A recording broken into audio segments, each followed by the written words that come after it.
And welcome back to Bros in a Landfill, the only show that forgets that Villager exists when we're talking about Steve Bing in Minecraft? God, that was like 3 million hours of conversation that could have been ended at any point. Like I've told people this like outside of like the podcast, but I'm less mad at Dizzy for making the argument. I'm more mad at you and Tar for not immediately thinking Villager and shutting Dizzy up on it. Look, there are over 70 fucking characters in that game. I'm sorry, Animal Crossing is one of the most influential game series of our generation. Yeah, well, so is Mario and Zelda, our generation. Oh, fuck, I don't know, man. Look, Anyways, we've got lunch here to talk about the EA E3 thing. This is funny because by the time this episode, one sec. Was Madden NFL announced for Smash? No, unfortunately, that would have been amazing. Damn it! That would have been worth getting up for. Yeah. So by the time this episode comes out, E3 will be like over, and so all of the way cooler news from Microsoft and Nintendo and fucking I don't know Bethesda, that'll all be out there in the wild. But as of the time of this recording, the only conferences we've had are EA's thing and Google Stadia, and that's what I'm gonna be talking about. Okay. Can I just say, if fucking Minecraft Steve is announced on Monday or during the Microsoft conference tomorrow, this is gonna incredibly date the opening of this episode. Oh, so badly, yeah. No, well, look, this episode's already so dated. It's gonna be all the least interesting news of E3. Yeah. Yeah, but we'll make it interesting. Fuck you. So okay, so I live with two of my friends, and we have a tradition every year where we wake up at crazy hours to watch every E3 conference live. We like get work off. Thank you, time zones. Yeah, we're in New Zealand, so I woke up at 4 a.m. to watch EA's stream. I also woke up at 4 a.m. the other day to watch Google Stadia. Which at least didn't waste my time too much, so I could go back to bed pretty soon afterwards. But EA, well, EA, it's in the wasting of time. Yeah, EA decided that they're not gonna do a real conference this year. Rather, they're just gonna do a live stream for like a couple of hours where they show off a couple of games. So it started off pretty strong. We started off with the new Star Wars game, Star Wars Fallen Order or something like that. Yeah, for the record, I have not seen any of the EA E3 yet for the audience, so I'm going to be asking questions that might seem really stupid to you, but also completely boring because you've already seen that Mario's in Halo Infinite. Wait, what? Well, look, in the future, I'm trying to predict. What was I saying? So, yeah, the new Star Wars game got shown off. They showed us 15 minutes of gameplay. Gee, I don't even really know what to say. It was really cool, but I was also like half asleep at the time. But I don't know. There was a demo where a guy's walking around with a lightsaber and he fights a bunch of dudes, and it was really cool. He's got like this adorable little robot on his back. He can like run on walls and climb, and I don't know, like that. So that was like the coolest thing in the conference for sure. Not conference. And it was basically all downhill from that point onwards. Oh man, EA, it's in the game. Well, look, I respect them for not doing a conference this year, right? Because they were like, we often are disappointing. We don't actually have enough for a conference this year, so we're just gonna do a stream. But we decided to watch it anyway because we're stupid. You can only have like, I wonder how much money it actually is worth for them to do the conference, considering most of every year it's like half of the conference is filled up with sports games that everybody expects anyways. Yeah, I don't know. They seem to be dodging the being judged as a conference. I guess the idea is that you would just tune into the stream whenever it's something you care about, but we watched everything. Partially because we have bets riding on E3. So not only do we wake up every year for E3, we put down predictions, and whoever gets the most correct gets to like make the other two people like do something they don't want to do. Last year, my friend Sailor won, so I had to go to the MMA gym and do like, and I had to do fitness and learn a bit about jiu-jitsu, and then I had to spar him for 5 minutes, and I just didn't land anything on him at all. It was humiliating, but not really. It was a character building It experience. was a character building experience. So yeah, so this year we had a couple of bets relating to EA, so we had to watch all of EA. No one's bets came true. It was just a complete waste of time. Star Wars does look cool. I will say that it seems like it's been a really long time since there was an actual cool new Star Wars game, because like those two Battlefront games apparently were pretty underwhelming, and then all the classic Star Wars games everyone loves, like KOTOR and the old Battlefront games, are from like fucking a million years ago. So it's cool that after all these like failures with the brand, they're making a new Star Wars game. It looks cool, and it's kind of like this linear action thing. There's this bit where this enemy shot a laser, main guy caught it with the Force, and then he force pulled the enemy and dragged him into his own laser bolt. It's pretty cool. Now, I have to ask you, was there the disclaimer that this is not actual game footage? It was actual game footage. It was 15 minutes, like with no cutting or commentary or anything. It was straight up the game. We know not to trust this when it actually comes out. I mean, look, games often get downgraded a little bit before release, well, but obviously it's the nature of it's the nature of these conferences and whatnot. Yeah, but they have to build a demo. They have to build a buildable demo for the conference, and most of the time, all that work gets scrapped for the full game. Yeah, well, like that, it was all just put into that demonstration. But in this case, this game comes out it comes out this year, like a couple of months, and so there's like 6 months left for it to come out, and it didn't look implausible by any means. Like it looked good, but it wasn't like impossible. I think that it'll probably look pretty much like this. I mean, I believed it. You can fucking call me out in 6 months if I'm wrong, but it looked good. I'm not like the biggest Star Wars fan in the world, but it's kind of cool that they have something that's actually good coming out. Because that would be nice. What was next? Yeah, like no, the last time I had fun with the Star Wars game was that one where you were Darth Vader's apprentice. The Force Unleashed. I think this game probably looks the most like the Force Unleashed of any other Star Wars game, but like a cool modern one. Yeah, if that's the case, I'm definitely interested. I'm not the biggest Star Wars fan either, but I had a fun time with the Force Unleashed. Funny enough, which I played the Wii version, so. Oh yeah, so this will probably be a decent step up in terms of fidelity. It looks cool, I think. Yeah, it's got a cool little style. I like the music a lot. It feels very Star Wars. Yeah, adventurous. So what the fuck came after Star Wars? I'm trying to remember now. It's bad when you can't remember what came after Star Wars. There was something. Next they talked about Apex Legends. Oof. Now look, I actually think Apex, I don't really play it, but I played it a little bit when it first came out, and I think Apex Legends is cool.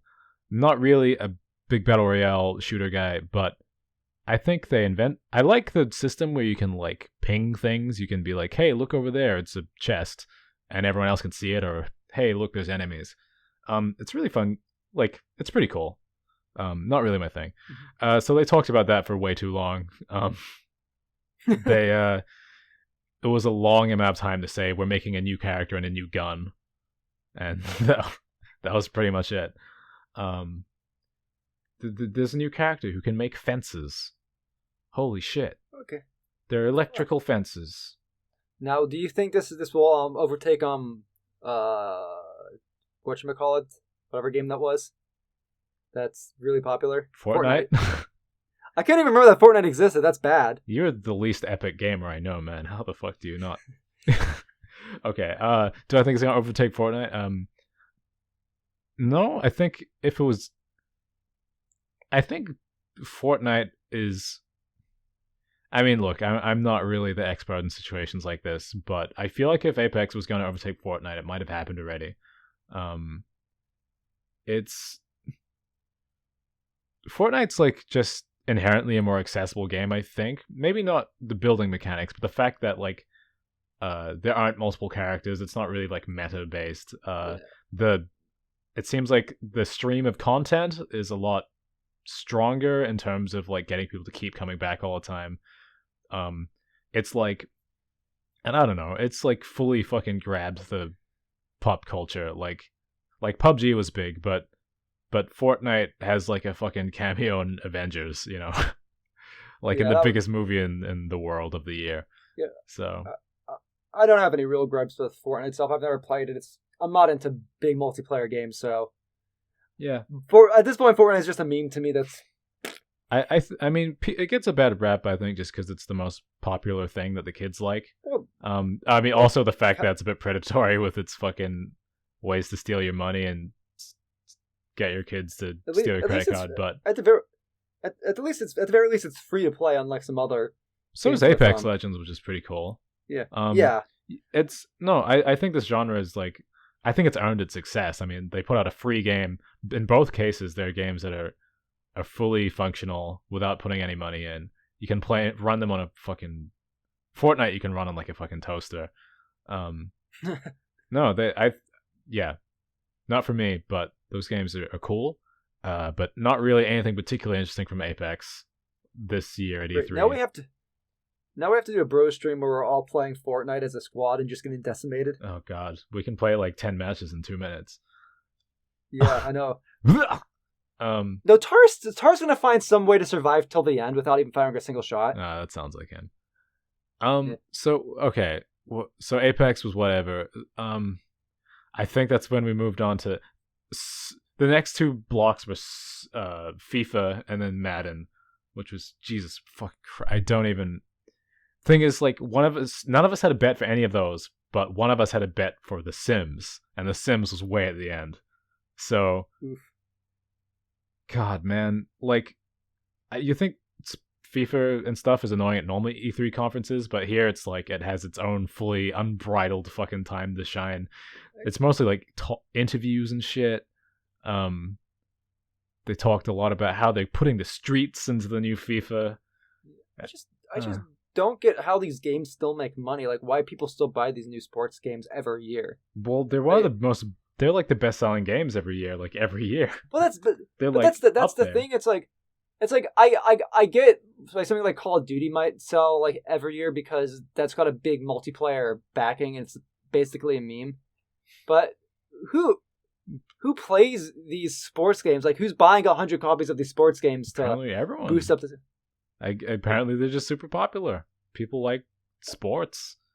No, it's like one of the best-selling games in the world. So like, I was thinking about earlier how with like, if I like horror movies and you like rom-coms, like, although they're very different, we still feel like they're the same thing. Like I guess we're both still watching movies, but I feel like if someone says I'm a gamer, I love FIFA, I don't feel like I'm the same thing as them.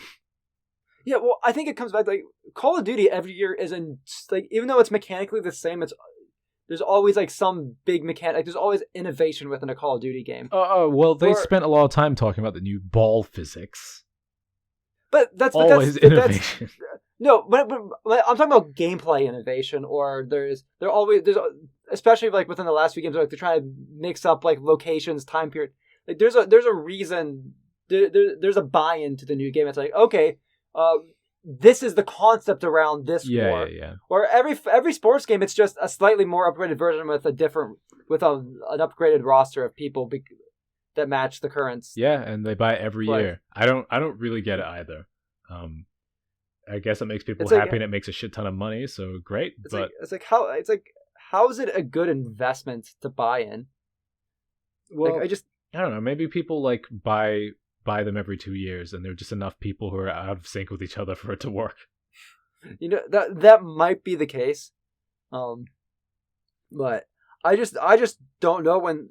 Like, I'm actually surprised they haven't gone like the live service model with these sports games, or instead of like making new games every year, they're doing like they don't do a season based thing where it's the same game and then you can buy the upgrade pack for every year. It's just one of those weird yeah, it seems like one of those things where we're past the point where that should be a thing, but you know, we've still got Pokemon coming out with 2 versions every year that are basically the same but both are full priced, and we've got all kinds of weird quirks in the gaming industry. I guess people are just fucking accepting it for some reason, so they're gonna keep doing it. But people wouldn't accept like 20 years worth of Pokemon Sun and Moon, like just the same game repackaged with slightly new Pokemon each time. People would eventually get fed up with that. Like, this is FIFA fucking 20 of all games. Well, I mean, it's kind of not that different from the Street Fighter 2 updates, but no, but how many Street Fighter 2s were there? A lot, but it's not the same. But there's not. But were there 20 years worth of Street Fighter 2s? No, kind of. Like, they did add a new one on Switch, but whatever. It's like these. It's like I just get the feeling that like knowing with where these gaming companies are going, like I'm surprised that if people are still buying physical, buying into new editions of and a they game. get a pass for this. If any, you're right. If any other game or genre tried to do this, they would be like, there'd be a million Jim Sterling videos about it. That you'd be fucking public enemy number one. It's weird. Yeah, I'm just surprised. I'm just surprised that they're not going the live service model of here's the base, here's the free base game with a select with a base amount of people, and then you can buy the new roster every year or updated physics every year. Like I imagine I don't know if they'd make more money, but I imagine that more people outside of the sports fans would be into buying that. I think it's maybe people who play these games only play them for a little while after release, and then they're kind of gone. So unless you put another thing on the shelf, then they're not gonna return to that content. Certainly, they're certainly measuring the metrics of that, so that might be the case. It might if they did go the live service model, it might be no one would buy the updated versions because to them it's the same game where the newness of the full the newness of the full product is enticing enough, whereas an updated version might not be enticing enough and could cause it to die off. Yeah, I mean, it's still amazing that people are buying $60 sports, especially the people who buy all the sports games. Yeah, these games are full priced, aren't they? They're fucking. Yeah. Damn, dude. Damn. I love that this is our E3 episode, and we spent the entire time talking about the FIFA. True gamers we are, but. I mean, this is EA we're talking about. Yeah, what else? It's in the game. Well, I mean, it's I totally see why they did this year rather than having another lame conference. God, it was so annoying how Mass Effect Andromeda took so long. Where they showed it off as a bunch of the first time they showed off Mass Effect Andromeda, it was a tank driving on an untextured planet. It was so far out, and they kept showing up just a tiny bit every year. It's I think show us stuff when it's ready. So yeah, I think this is very much a case of Nintendo proving a point that you can break away from E3, do your own thing, and save a ton of money because E3 conferences cost so much money. Yeah, and it's not just about saving money. It's just about setting expectations. There was no reason for me to have watched this whole stream. I just did. Granted, yeah, it's not just one thing, but you can focus on the games much better if it's streamed. If it's a stream. Oh yeah, those 15 minutes. Also, of Star Wars. Also, when I say save money, those E3 conferences are some of the most expensive things that it's probably one of the more huge. It probably costs just as much as it does to make the game in the first place. Well, yeah, well, I mean, you've got fucking Microsoft. Half the time they've got a sports car on stage and shit. Yeah, it's all these lights. It's nuts. It's it's ridiculous that people think it's okay to do these conferences. And granted, before we had the internet, that's what they had to do.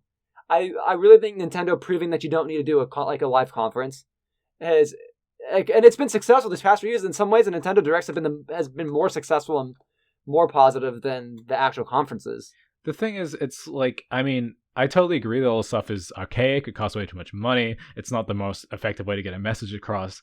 But I love it as this weird little piece of gaming culture. Where it's this annual, it's the video game Christmas in the middle of the year, every year, where everyone for some reason, rather than just, advertising their games where they have spots that feel right, it's everyone fights to the death over the news cycle in the middle of the year, and they do it in these giant bombastic live conferences that can easily go wrong, and often always do go wrong. There are E3 cringe compilations all over YouTube.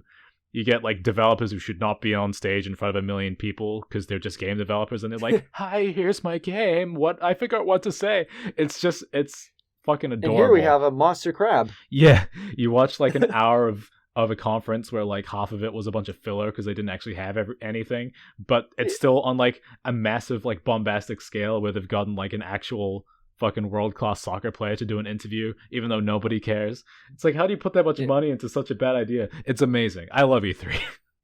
Yeah, no. On the flip side, there really is something special about those crowd reactions when there's a big announcement. That too. That's great. Yeah, like that. Like, it's, well, I think it is for the better that we're moving over to streaming. It's will be sad that like we're missing some of the spectacle. Well, yeah, and like the spectacle and the ridiculous, like the fact that it's too ambitious for its own good, and that is often bad, and that you get conferences that are boring or awkward, like fucking, or you've got a guy demoing Wii music on stage playing a drum kit and looking like a fucking idiot. It's well, then you have all these companies trying to win E3, like they're trying to outdo each other in each conference. It's awesome, and like just I don't know, man. I think it's magical. So like even the fact that I woke up at 4 a.m. and watched for hours guys talk about the new Madden and the new fucking FIFA. It's like, it's all part of the experience for me. I wouldn't trade it for anything. Side tangent. I just realized what we're going to be calling this episode. EA, it's an E3. Perfect. Perfect. So I guess the last thing I haven't talked about is The Sims. I was pretty checked out at this point, though. Who wouldn't be? Well, one of my friends had a bet that they would announce The Sims 5, and they did not. They announced an expansion for The Sims 4, where it's island adventures, and you can live on an island and wear Polynesian outfits, and just like in Sims 3. Shh, we don't talk about that. That's I thought they were going to announce Sims 3 remastered. That'd be pretty funny. Yeah, you could be a mermaid. Apparently, they added in mermaids, so that's pretty crazy. That's pretty much all I've got to say. I did not give a shit. I was really tired. Sims is one of those really weird properties that like was really cool, and then they bungled it so hard with Sims 4 that I don't think anybody actually cares outside of memes. Well, even like The Sims is like quintessential EA, where like they've got this product that is so well, it's sport with humans. It's like they've got this product that goes out, that like has a mass appeal. Like even casuals, like even like your mom or something, probably would enjoy The Sims, right? It's like great, and then they just cut it up into tiny pieces and they steal your wallet. You know, like. If it's The Sims, man, can't it just be good? Like everyone has fond childhood memories of this game, and now you got to pull some shit where you like, oh, you can download DLC that costs $12 and gets you an in-game fucking blender. It's like I could buy an actual game for $12, you bastards.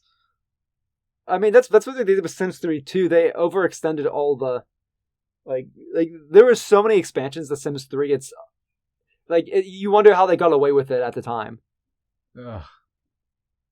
Like EA's been pulling this shit for like so long that I'm surprised that anybody's surprised anymore. And people buy into it. People are okay with it apparently. I mean, fuck, man. EA sucked. I mean, they publish a lot of great games, but fuck them. But they also publish great games that have terrible, aggravating microtransaction systems and that ruin the base experience. And then with the fact that they force everybody to use Frostbite is like really dumb, because like it means BioWare, who makes RPGs, are like, how the fuck do we even use this thing? It's not built for what we make. It doesn't even have save and load in it, like by default. Yeah, that's really bad. This is made for really shooters. Bad. We got to make characters talk. I mean, BioWare also has their own problems, but still. Yeah. Well, but the thing about BioWare having their problems compounded by EA's problems. Yeah, that's the thing. Yeah. BioWare, I think, had like a not very sustainable like development model, but it was partially workable. Because, magic. yeah, but once they had all these EA problems in there with it, it wouldn't work. And so now they've got to like fucking look within. God. But I think we're just finally starting to see the bubble of these game industry, like these game companies starting to burst. Yeah, well, we're asking too much of them, or they're asking too much of themselves in terms of like. I think it's a mixture of both because of the graphics wars of like. I mean, video game consoles were basically like this whole modern generation. When I say modern generation, I'm talking about like Nintendo, Sony, Sega, well, Microsoft, whatever. Like, it started with graphics from the beginning, but we've hit that graphics bubble where people have to push themselves. Like, it's no longer how good the graphics look; it's how realistic everything works inside the game. Like, it's not good enough to just look good. It's yeah. I mean, whatever the focus is, like we're trying to really need to see the horse's testicles. Yeah, exactly.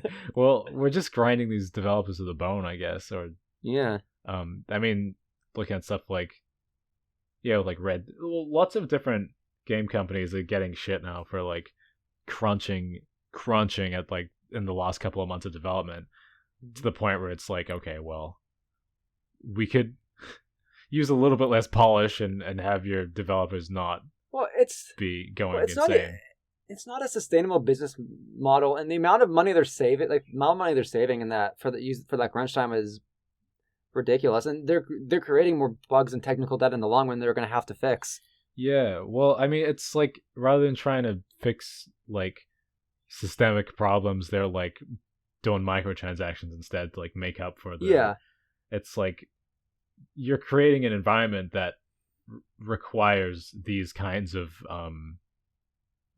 measures, and especially in these companies that create such successful games, there is that bit of ego in the higher ups. Like, they don't see how much struggle and how hard it is to make a game. They just see this profitable thing that needs to be out in this certain amount of time to meet this deadline. Yeah. There's no empathy towards the workers. So yay, video games, E3. And not to make things for political, but for all you people, like for all you libertarians out there that are like unions are bad, like, do you understand how many aspiring game developers are out there? Do you think these game companies really care to have the best of the best? Like, generally what ends up happening is these game companies hire interns and they fire them when they're done. It's I get that there's criticisms towards unions and whatnot, but when you have such a highly competitive field and market, this is the shit you get, because people want to work for these high profile companies so bad that they will put their lives on the line to work for them, and they're afraid to lose their job. Point. Yeah, like if you're working one of the best or one of the like biggest game companies in the world, or one of the biggest IPs in the world, it's like, well, I'm in the dream. This is where I want to be. Yeah. So like, I don't want the culture to push me out if I demand like, fair treatment. And you're replaceable as well. Yeah. It's like, it doesn't matter how good you are, you're replaceable. I mean, there's the whole there's stories of like people who've worked for years or are really good, and then they speak up once and they're gone. Yeah. Well, I mean, Jim Sterling had a good video on yeah.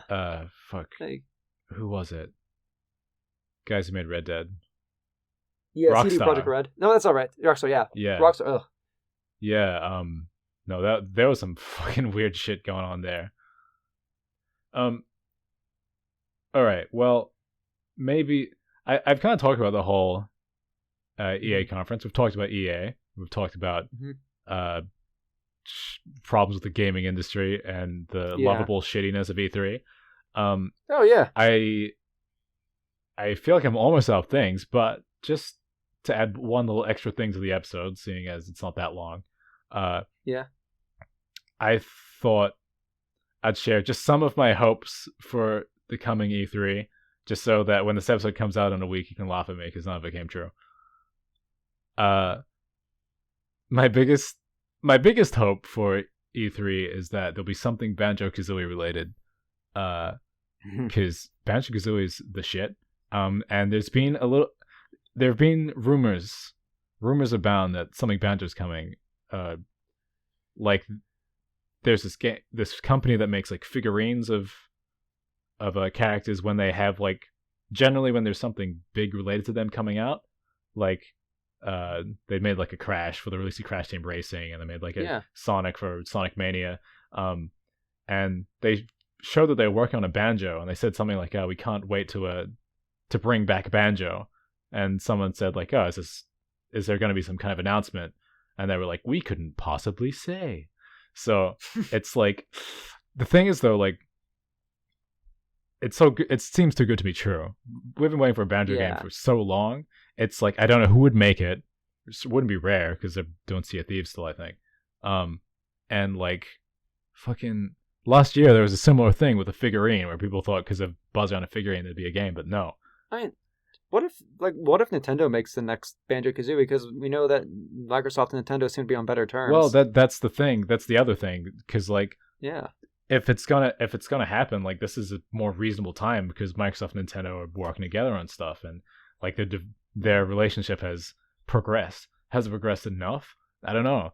And how much faith does anyone have in the Banjo IP, which hasn't been relevant for like 2 decades? we might get a Banjo HD trilogy. I mean, that would be great. I mean, like, I think that would be awesome. Like, kind of like the Crash and Spyro games, but still a big project. I don't know who would make it. But that's my big hope. My big hope is that Banjo will, that the stars will align, and we'll get Banjo. Yeah. People, sorry, you go. I've never played Banjo. I've never played Banjo, by the way, but that's my sin. I'm not gonna jump down your throat or anything. It's just a really, really good platformer. I tried out the second game for the first time of the day. I don't like it, but I think it makes it like a bunch of changes that I don't think are very good. But the first game is like flawless. It's like one of the best platformers ever, in my opinion. It's so charming. Everything, like, you're just smiling the whole time you're in that little world. It's explorative, like, but it's tight. So like, you're not just walking over giant landscapes for too long doing nothing, or like, you know, doing a checklist. It's like, it's all good shit. Well, let me propose this for you, and because this is obviously not going to happen. Okay.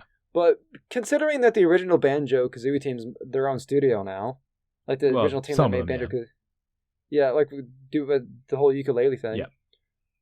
What if they were brought on to make the next Banjo-Kazooie? That would be a decent theory, except they just released a trailer for their latest project like yesterday or the day before.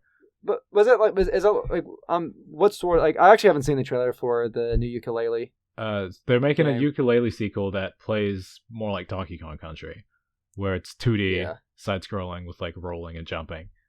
Well, if it's a 2D side scroll, it might not be as intensive. It might not. So. They might be able to make 2 games, but I think given their size, I think it's unlikely that they would want to make announce ukulele right before announcing another Banjo, because then no one would care about their ukulele game. That's true. But it's not impossible. It's interesting that they're making another ukulele game, considering how poorly received the first one was. Yeah, well, I think it's the fact they're not trying to make another. I mean, the characters. Anything, I think people like the characters and aesthetic. I think they just didn't like the game. And Donkey Kong is a much more like. I think it's a less difficult to achieve kind of game. Yeah, no, I definitely think going in that direction's better than making another 3D platformer. Well, maybe they could have another go making a 3D platformer later down the line, but in the meantime, I think they should get better at just making a tight, polished project. I mean, the thing is, Banjo is really, really great, and I don't think it's really easy just to make another Banjo. Like, like I think that the sequel, which came out like a few years later, is like I'm really not into it. So it's obviously not that easy to recreate. Banjo's a bit of a product of its time as well. Oh, sure. So like, I haven't played ukulele, so I don't know how tonally it is, but what audience do you make it for? Because the if you make it just like the original Banjo, the audience that appreciate that have kind of grown up. And granted, that's probably going to be your main audience to play in the game. But if you're also trying to market to modern day kids, the type of media that they're watching and the type of characters they're seeing are entirely different. And I don't know if this is much of the case, but it could have been that they try to hit, rather than hitting a niche, they try to be a bit too broad with. Like, they didn't really know which direction to go with. Who to appeal to. Well, I mean, the last Banjo game was a fucking... It's very much, like, influenced by that whole struggle. Like it's a game where you drive vehicles and shit. And the whole intro to the game, like, it starts off in the classic Banjo world. And then, like, this fucking god robot shows up and says, nobody wants to play platformers anymore where you collect items. People want driving games. And then it turns into a driving game. It's like, when they made that game, they're insecure of that very problem.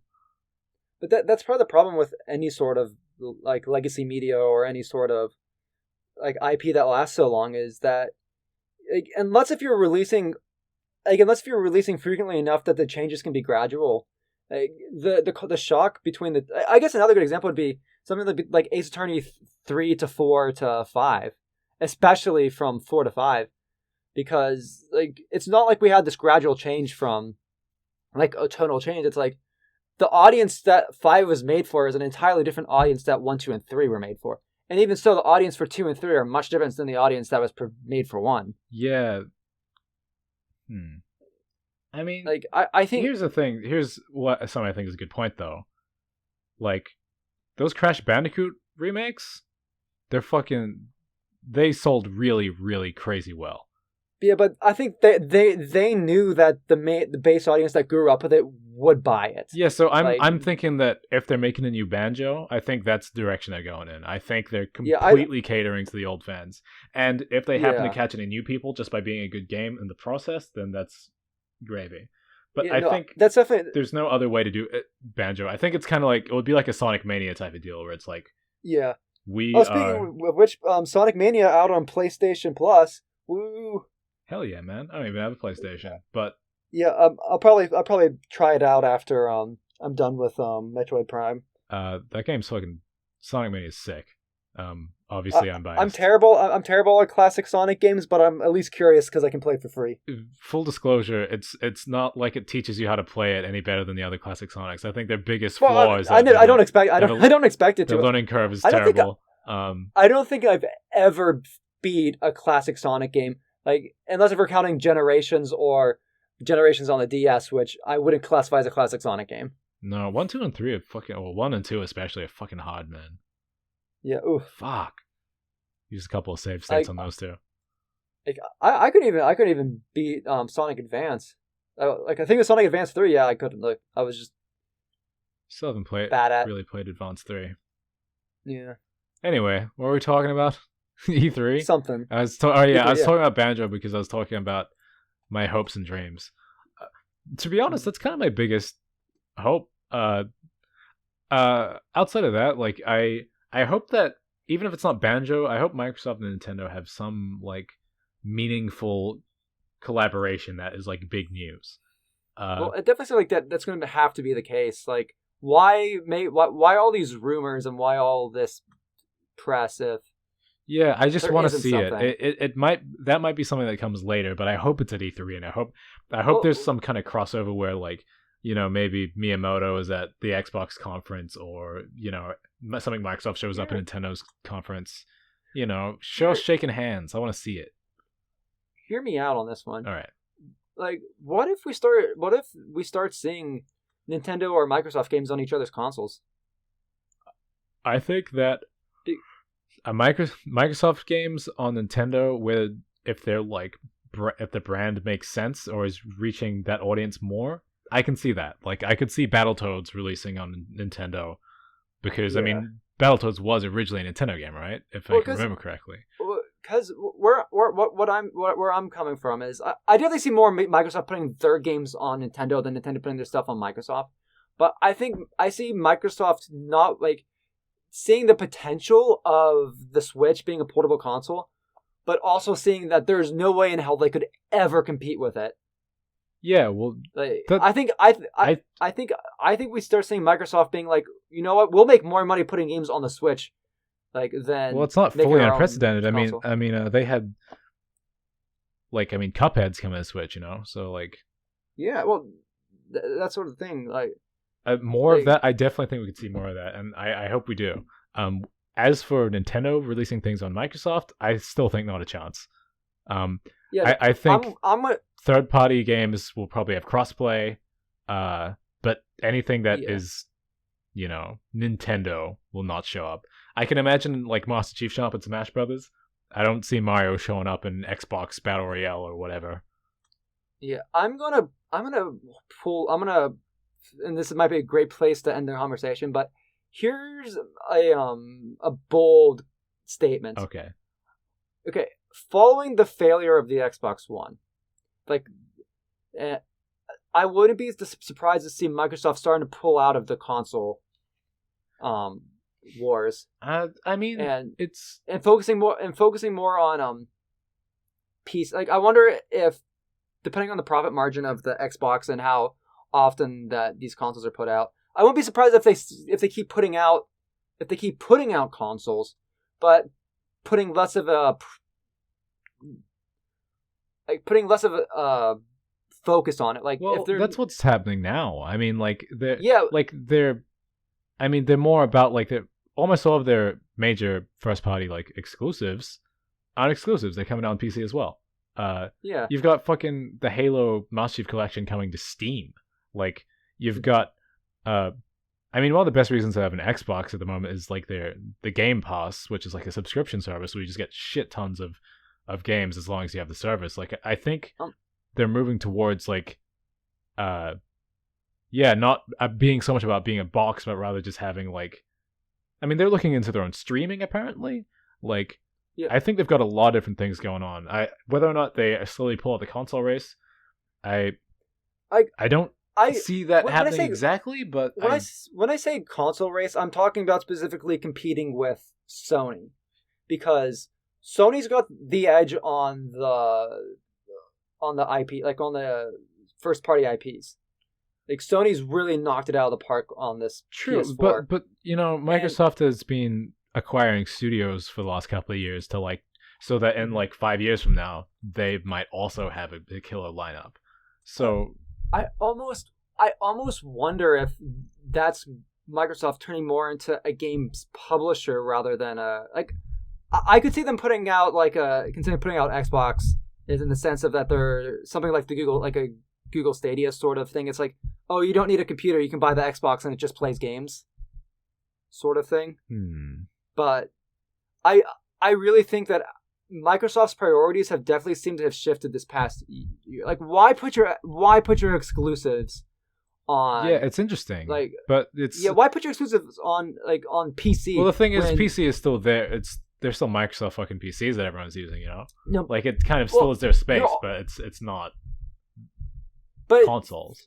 Okay, would people go out of their way to buy a PlayStation 4 if God of War and Spider-Man were on PC? Yeah, probably the not. Exclusives yeah. are the I'm saying no. They definitely are like pushing, like, that's kind of a knock against whatever the next system is. But I'm saying they are directing their gamers to another thing that they own.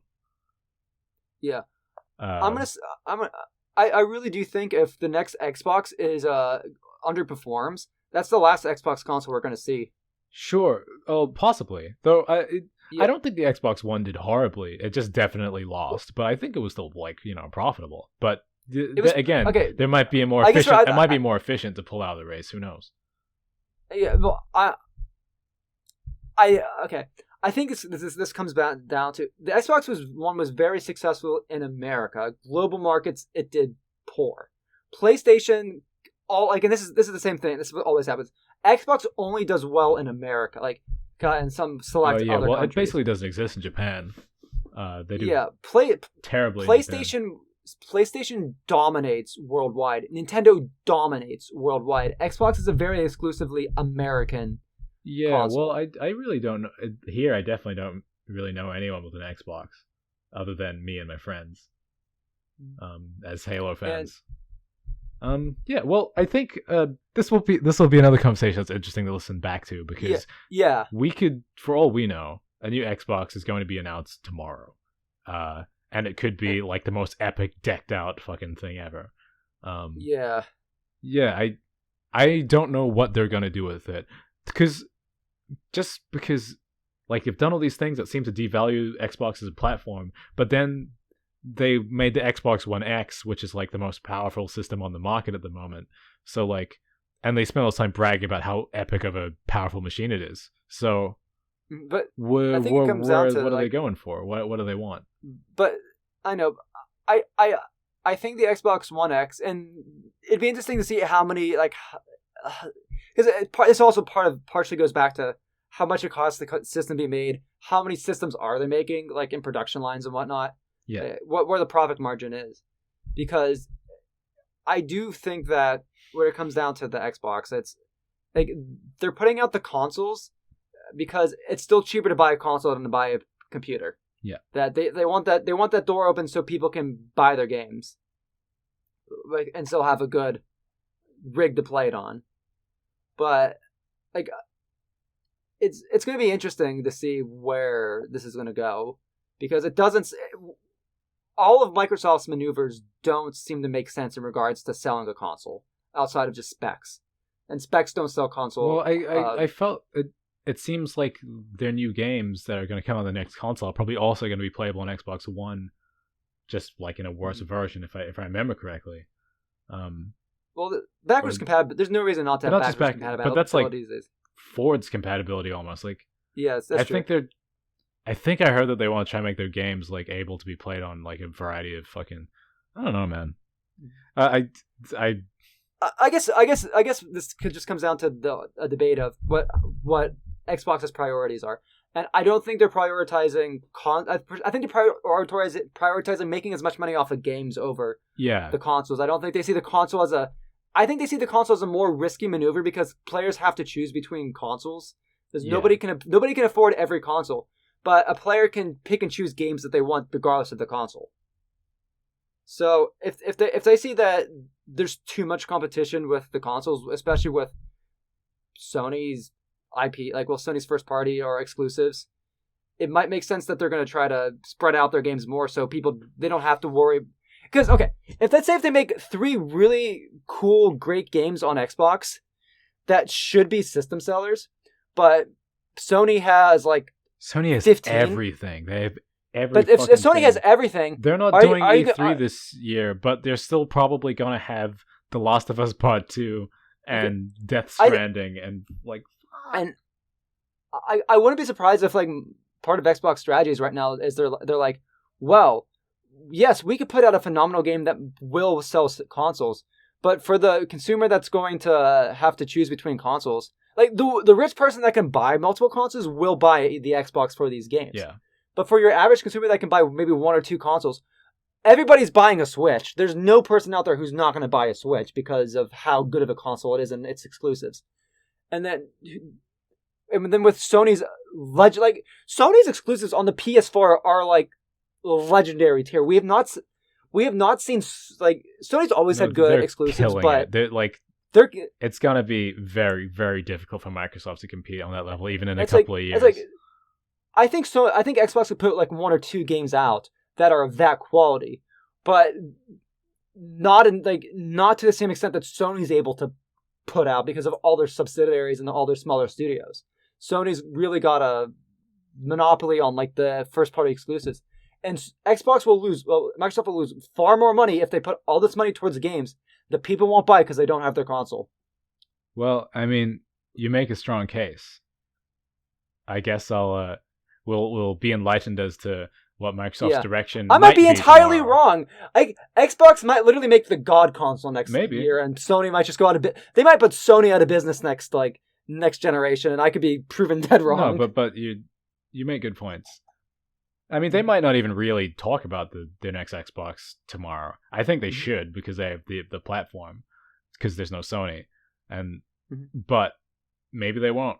But I think whatever happens tomorrow, it should tell us something about their direction. Yep. Yeah. But this is all speculation that's dated, and Oh yeah. everybody who's like, No, this is gonna be very interesting for people. That's the This is entire gonna be really point. interesting to people who read. Yeah, for all of you that already know everything who are laughing at us right now, I hope you had a fun time on this past almost hour. And, Yeah. and I imagine we'll probably do a complete follow up on next week. If Banjo isn't in Microsoft Conference or in Smash Brothers, please, and you listen this far, please press F in the chat. And this has been Bros in a Landfill. Signing off. Signing off.